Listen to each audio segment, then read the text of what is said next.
If you're trying to use the document camera in a HyFlex course and you've lost the audio from the students in Zoom, meaning they can't be heard, we have a solution. Because the problem is caused when deselecting the computer from the left projector of the Crestron panel, the simplest solution is not to use the Crestron panel at all to shift inputs. Instead, select the document camera as your video share feed from the Zoom settings. Before you do anything in the room, turn on the document camera if you plan to use it. It will take a minute or two to boot up, then set up your Zoom room and screens as normal.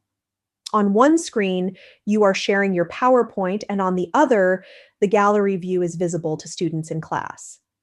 At this point, the Zoom students are seeing your room camera feed and your shared screen, which has the PowerPoint up. Now, if you want to share the document camera, you will first stop sharing your PowerPoint. Then you will share the document camera video feed in Zoom. Select Share Screen from the Zoom settings, then go to Advanced and select the second camera. The second camera feed is the document camera feed. Once that's shared, the document camera view will be what you're sharing via Zoom. Remember that at this point, your Zoom students will see only your document camera feed, the room video feed, and their peers' faces. Even though your PowerPoint is still up and visible in the room, that screen is no longer being shared to students in Zoom.